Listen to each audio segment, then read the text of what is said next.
Donc on est dans le travail normal, quotidien,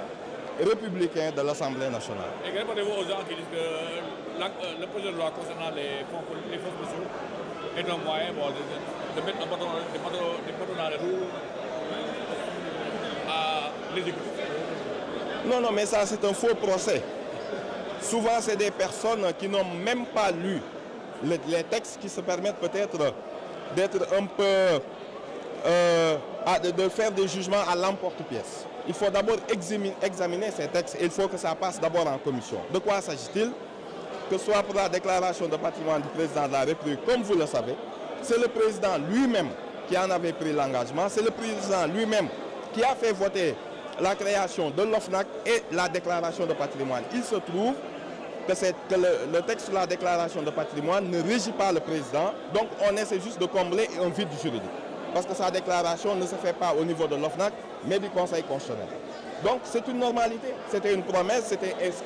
inscrit, donc il n'y a pas de soubassement politique derrière. L'autre élément, c'est le régime des fonds spéciaux. Vous voyez chaque fois qu'on veut mettre en mal une institution, on dit qu'il dispose de fonds politiques sans comprendre le fonctionnement de ces fonds parce qu'il n'y a pas de cadre légal clairement identifié, clairement défini, avec des règles précises et le contrôle minimal qui doit se faire. Et ici, ce qu'on fait, c'est de distinguer dans l'ensemble de ces fonds ceux qui doivent recevoir le caractère de secret qui ne peut pas être dévoilé, que ces fonds-là soient extraits de la polémique. Maintenant, les autres fonds qui pourraient éventuellement servir de financement politique détourné, tous ces fonds-là vont être contrôlés. Il y aura une commission de l'Assemblée nationale pour vérifier. Il nous faut une nomenclature des pièces justificatives parce que c'est ce qui manque. Pour tous ces fonds, vous pouvez sortir de l'argent, l'encaisser et ne pas donner de pièces justificatives. C'est un exercice de transparence. Le Djoub Djoubel Djoubanti n'est pas un slogan, c'est une réalité. Et l'Assemblée nationale aide le gouvernement à matérialiser cette promesse. Merci. La commission d'enquête parlementaire itam mu melni fim toll ni assemblée mu ngi deugal ligéyam. Assemblée mu ngi deugal ligéyam. Bu ngeen xolé commission d'enquête parlementaire moy ñaari mission la assemblée am. Voter ay loi ak contrôler action gouvernement. Contrôler action gouvernement mooy nga ubbi ay commission d'enquête nga saytu boo xoolee li mu wutee gi ci des lii ay commission d'enquête la yoo xam ne gisoo bu ñu viser benn turu ministre wala dara ça n'a rien à voir c'est des programmes ay programmes la ñuy auditer ay programmes wàllu suuf si foncier bi fan lañ ci toll parce que waruñoo dund liñ dundaat ci foncier benn bi wax nañ ni entreprise yi nga xamante ni dañ leen di baal xaalis te ñu war a fay il faut ñu enquête ko ba xool parce que buñ ko defee tey ji état bi la ñuy jàppale parce que état la ñuy jox ay ressources yu bees moo tax commission yi nekkul commission xeexukaayu politique la tab dañoo demander ministre de la justice ba pare looloo am solo mu ne ñu mën ngeen a def commission yi te déggoo ci benn turu ministre ndax c'est des programmes wàllu foncier wàllu xaalis ak yu mel noonu donc lii yëpp rek mooy liggéeyu gouvernement mooy liggéeyu assemblée. Contexte bi mooy xamuñu ko woon ndax assemblée bu bees rupture la woote mais rupture bi nag du ay wax rek biir plénière ab liggéey la aussi bu commission yi war a def donc lii yëpp ci jàmmu Sénégal la. Merci beaucoup. Merci beaucoup. Alors c'était honorable Wol Saliou Dione Saliou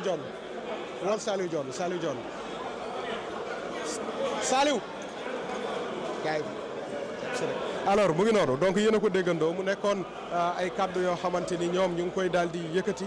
fi nga xamante ni rek moo ci kanamu assemblée nationale du Sénégal li ngeen ko gisee mooy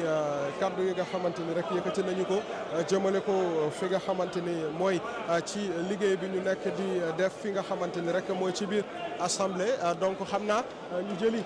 ki nga xamante ni mooy Aïcha honorable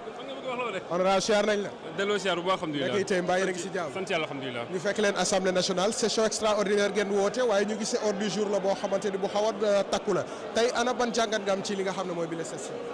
salaamaaleykum wa rahmatullah bon jàngat bi je pense que mooy jàngat bi ñëpp def et le président de l'assemblée nationale wax na ko mooy que assemblée bi dafa fas yéene dox ci rupture dafa fas yéene dox ci changement. su mu nee rupture wax changement mooy que ni narul nekk assemblée boo xamante ni dañ fiy toog rek di xoolee di tàccu ak a way assemblée la bu fas yéene liggéey. je me rappelle bi ñu nee session ordinaire bi tëj na daf ñu oo ñu carrément bu kenn ci yéen sori ndaxte lu yàggul dara on va vous convoquer encore ndaxte liggéey baa ngi fi ne gàññaaral li ñu war a saytu Sénégal bari na li ñu war a xoolaat ci yoralin bi bari na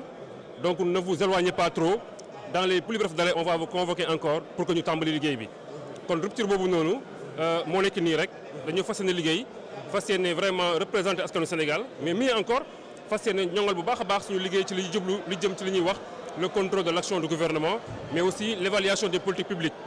parce que dafa di ñaari mission phare yi nga xamante ni pratiquement mën naa ne à part vote des lois waxtaanu loi yi mooy mission yi ëpp solo ci assemblée nationale te yile mission nag mënoo ko amal flek utiliser banqaas yi nga xamante ni moom na la yoon jagleel lu ci mel ni teg ay commission d'enquête parlementaire pour saytu yenn doxalin yi ak yenn yorin yi nga xamante ni yor nañ ko alalu réew mi mais aussi di mener ay mission d'information jublu ci li nga xamante ni mooy évaluation politique publique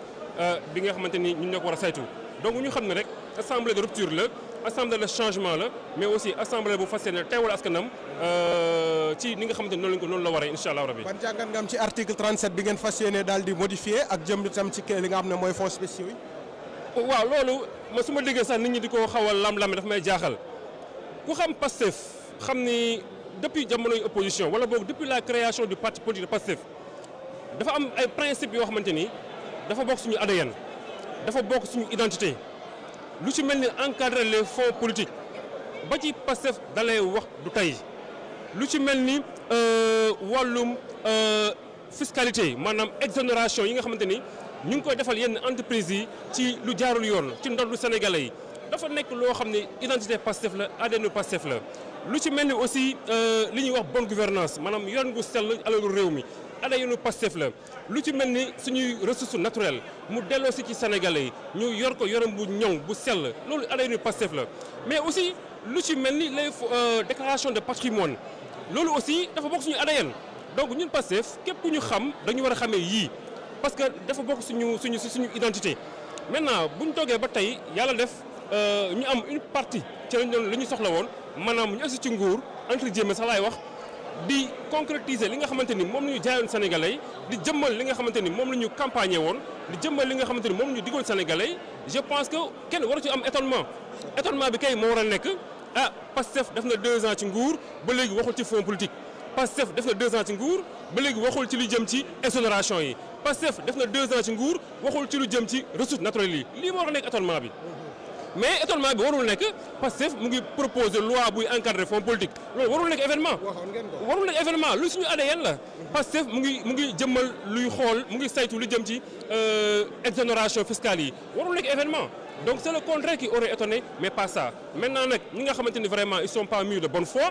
ak ñi nga xamante ni vraiment yàq moo leen tax a jóg ak ñi nga xamante ni dañoo taxawaayu kamikaze na ñëpp ñàkk ñoom ngay dégg rek ñuy wax loolu kese moo fi am amul leneen. dem ci wàllum enquête parlementaire itam ban jàngat ngeen ci wax. waaw mooy li ma wax rek yoon la c'est des mécanismes yoo xamante ni dañ ko jox assemblée nationale pour que muy évaluer les politiques publiques mais dañ ko jox aussi pour que muy saytu li nga xamante moom la ñuy action du gouvernement ñu fas yéene ñoŋal ko bu baax a baax assemblée de rupture la ñuy wax assemblée de changement la ñuy wax assemblée teewal askan bi ci ay bëgg-bëggam la ñuy wax incha allah rabbi.